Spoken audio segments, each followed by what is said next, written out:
그래서 이분 같은 경우에는 우리 또 후레인 TV 또 그죠 그 회원이라고 해야 되나? 멤버십 회원분이시고 그래서 저도 가끔 이제 댓글 다는 거 제가 봤거든요. 그래서 저한테도 댓글 다셔주셔서 너무 감사하게 생각합니다. 네.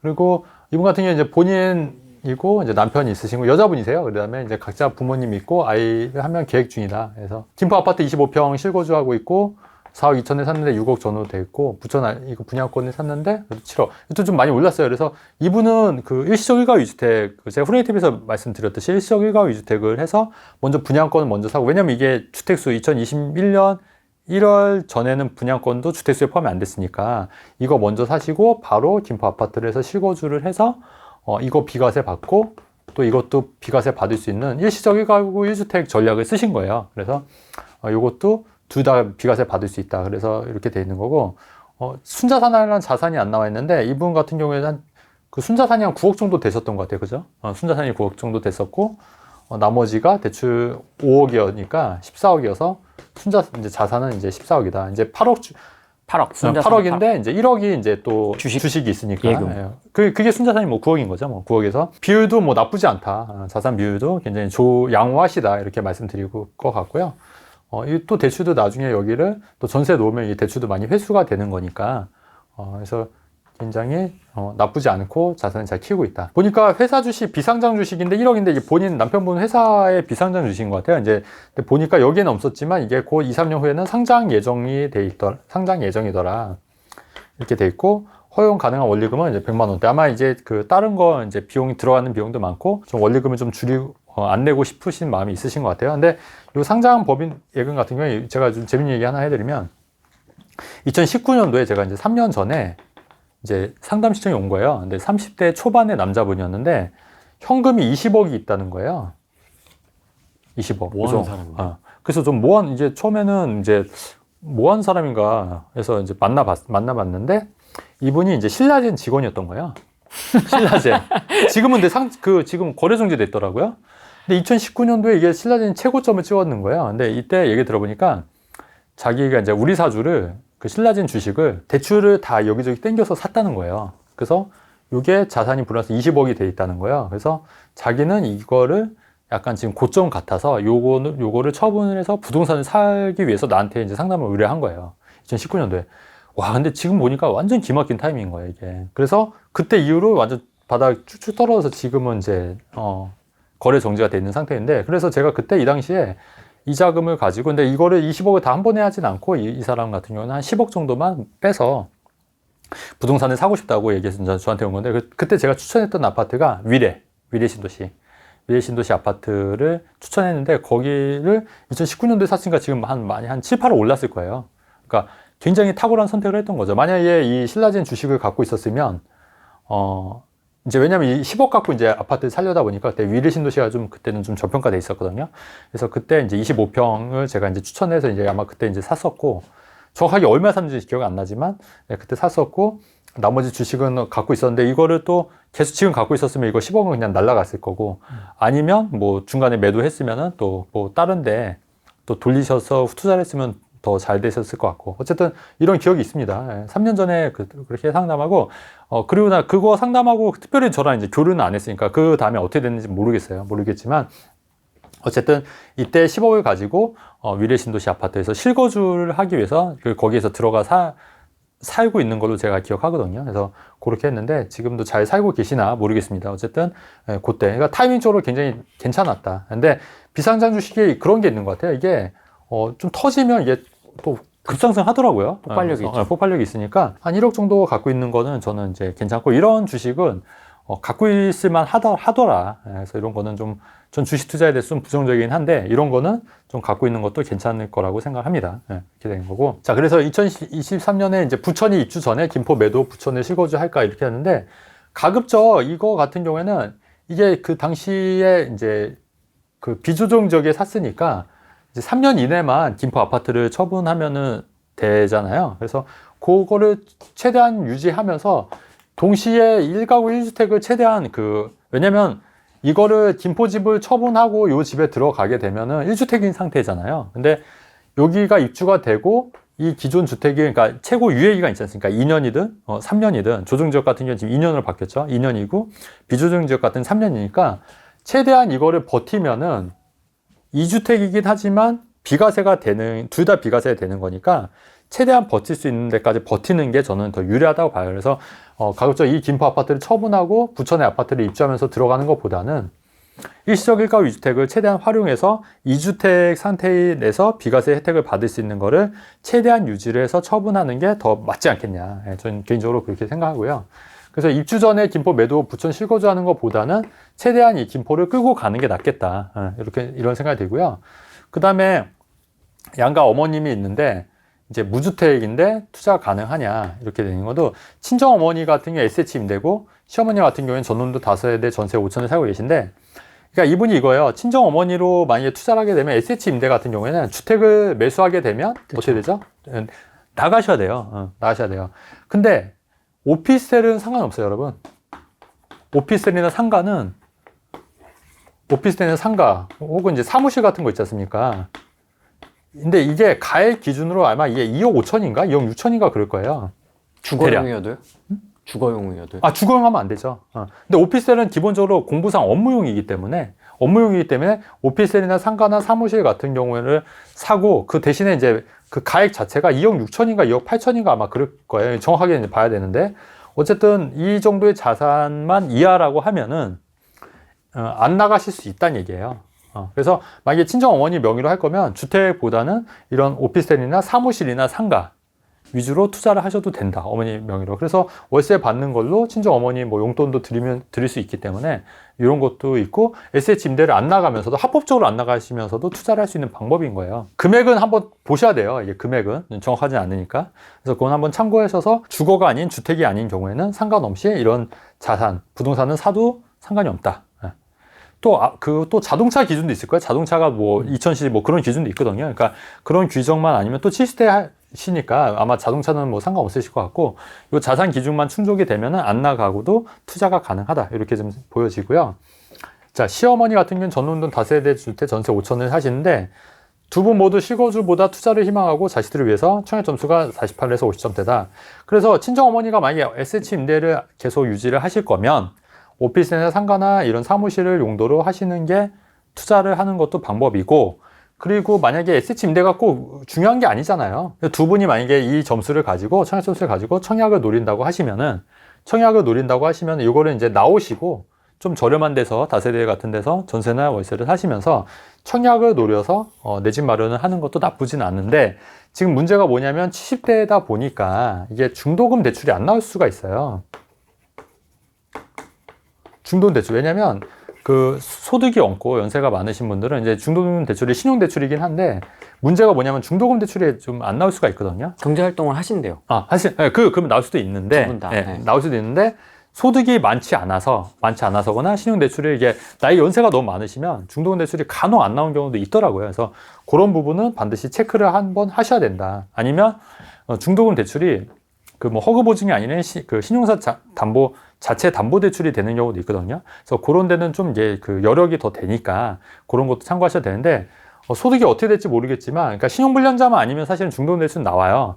근데 이제 너무 고령자거나 이제 그럴 경우에는 또 중도금 대출이 안 나오는 경우도 종종 있더라고요. 그래서 그런 부분은 이제 청약 넣으실 때 반드시 체크를 하셔야 된다. 먼저 물어보셔야 된다. 근데 이것도 청약에 물어보면 대부분 몰라요. 왜냐면 이건 대출 쪽에 관련돼 있는 거기 때문에 이제 청약할 때는 또 모를 수밖에 없거든요. 그래서 이제 그거는 그래도 한번 그 대출 쪽에 은행 쪽에 한번 문의를 하셔서 한번 체크를 해보셔야 될 것 같다. 이런 말씀을 드리고, 그래서 이분 같은 경우에 청약이 이 정도 점수면, 그 다음에 이제 자산이 많지 않으니까 우리가 이제 서울보다는 이제 수도권 외곽의 비조정 지역 같은 경우나 이런 쪽 있지 않습니까? 그래서 그런 지역에 청약을 노리면, 아니면 지방 쪽 서울 쪽에서 청약 가능한 지역들이 있어요. 근데 그런 지역들을 노리면 충분히 가능하다. 그래서 당첨이 된다. 그래서 저는 이제 본인하고 남편 명의는 어쨌든 비과세를 받아야 되기 때문에 비과세 받기 전까지, 비과세 매도하기 전까지는 팔지 못해요. 그러면, 근데 머리를 되게 잘 쓰신 것 같아요.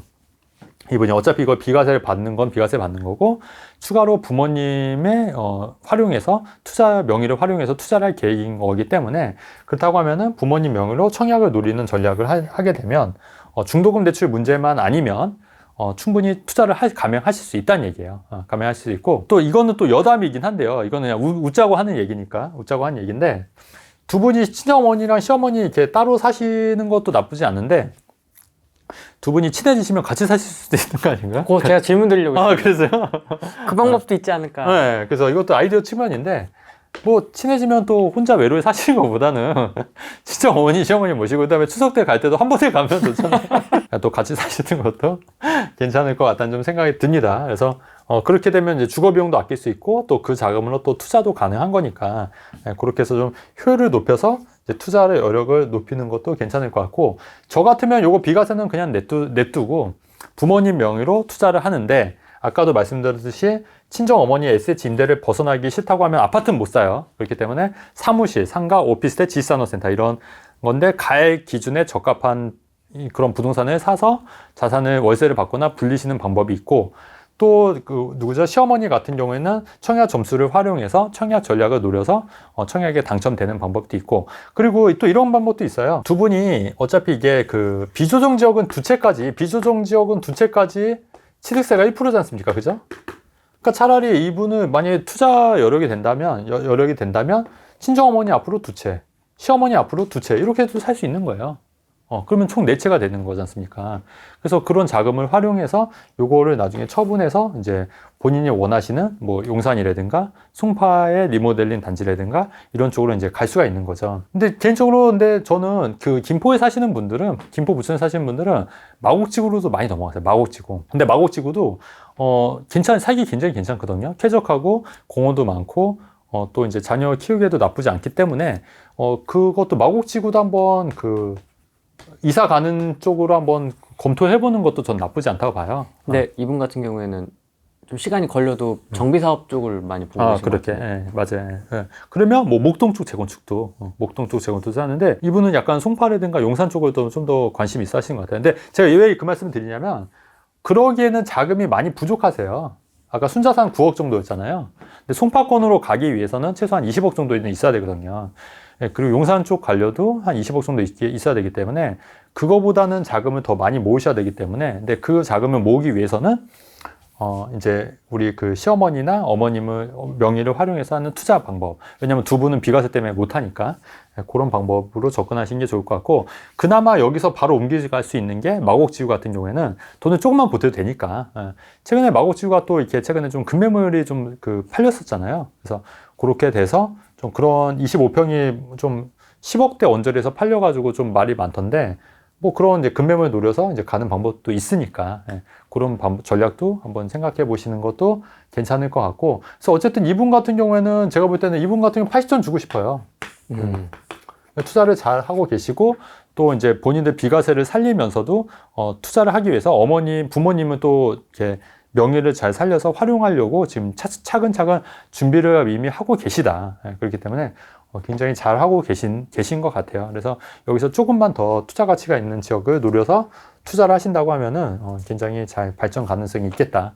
이렇게 보여집니다. 약간 저는 이제 여기서 느낀 게 자녀들은 부모님을 위해서 청약 10만 원씩 그렇죠.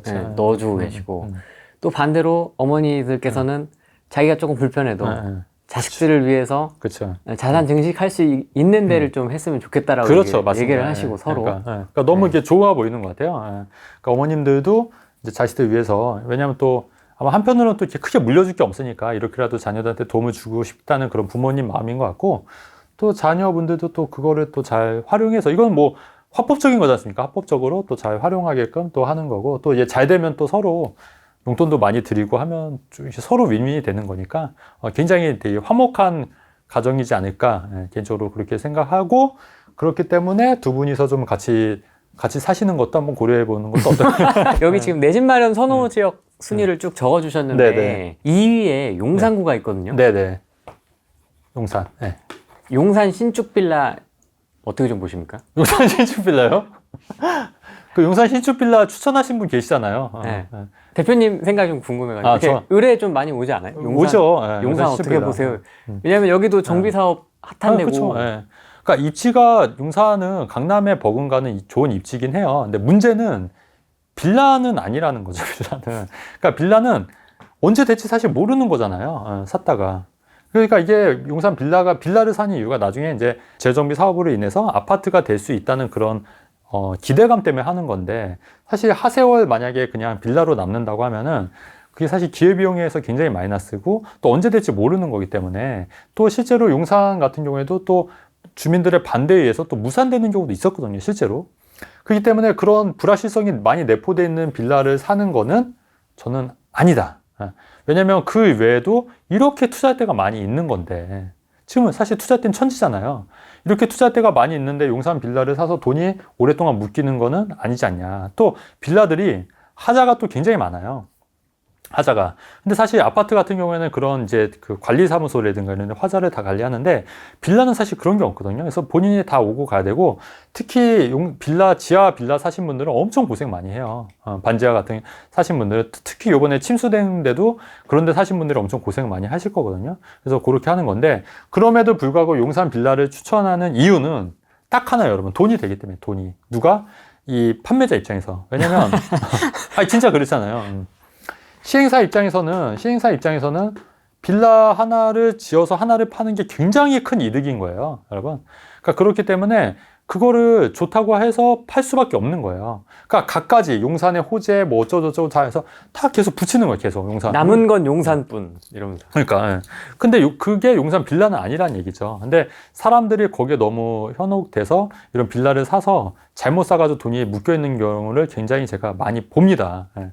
그보다는 제가 항상 얘기했듯이 초보자일수록 뭐라고요? 아파트 위주로 투자하면. 왜냐면 아파트는 거래 가액이 다 보이잖아요. 실거래도 보이고 매매가. 근데 빌라는 이게 다 금액이 뭔지 몰라요, 사실은.